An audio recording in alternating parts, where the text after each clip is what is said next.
Hi, this is Tim of the 1916 Company. Welcome and thanks for logging on. If you love this watch, email me, Team Mosso at the1916company.com for purchase pricing and availability questions concerning this watch. There's a curiosity about the second generation of the Vacheron Constantin Overseas. It seems that although the self-winding seen here was the core model, everyone bought the chronograph or the dual time. It is uncommon to find the standard self-winding three-hand date. It is even less common to find a very late example with the slate dial, rose gold case, and rubber strap, all of which is to say this is an uncommon look for the second generation watch and not easy to find. This is also a very, very late example because although the model was made from 2004 to 2015, this one was actually retailed in 2016 just as the second generation was rolling over to the current third generation. So an unusual watch, and in a lot of regards a more appealing version of the self-winding than the third generation, which is much larger. On my wrist, which is 16 centimeters in circumference, you can see its many virtues.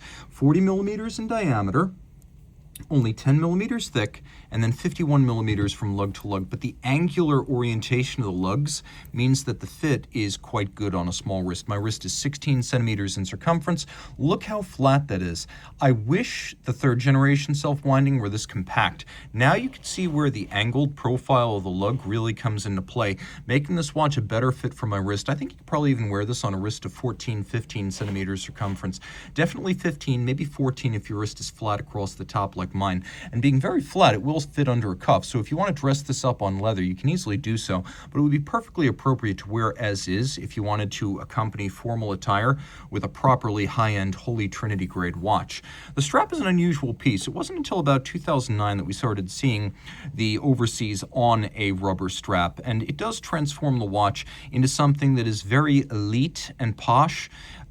Well, I would say it's also something that is very durable and versatile. You start with a Holy Trinity watch in precious metal, but then you're stripped down to a Miami sort of aesthetic with rose gold alongside utilitarian rubber.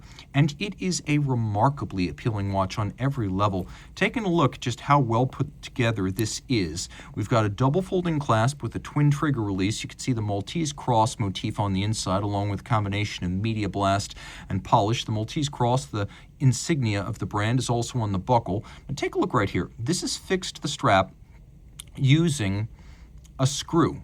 So this is a screw and a bar. It can't pop off. Now let's go take a look at the lugs. Again, we have screws and bars, no spring bars. This is a very secure setup. Most brands use a spring bar because it's cheaper. Here we have a screw and bar junction here. We have a screw and bar junction here.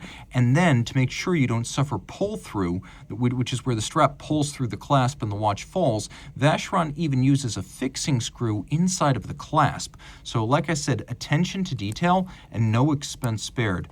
The case is simple. Obviously, every Overseas is inspired by Jörg Heisig's 1977 Vacheron 222, and from the first Overseas by Dino Modolo and Vincent Kaufmann in 1996, that family resemblance has been clear, but the Overseas is its own watch. We have a distinctly tonneau case with polished flanks, a bevel, sort of a soft bevel that runs end to end with satination across the top.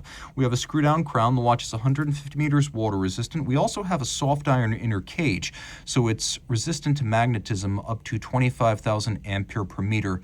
You can also see several different finishes on the case back. We have frosting, polish. You can see we have this dramatic solarization, and then we have a concentric brushed pattern.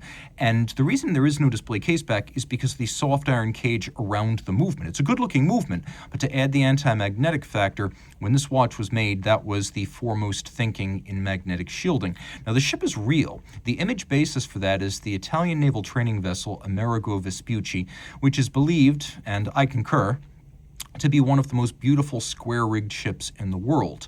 And then we turn around to the dial side, and you can see that the Maltese cross motif is also echoed in the design of the bezel. Now here's where the second generation watch has a leg up on the third. The third generation watch gets thicker and visually heavier because there's a circular plinth between the bezel and the case. So whereas this lays flat against the case, there's an intermediate metal spacer on the third generation watch, and not everyone likes the look of that.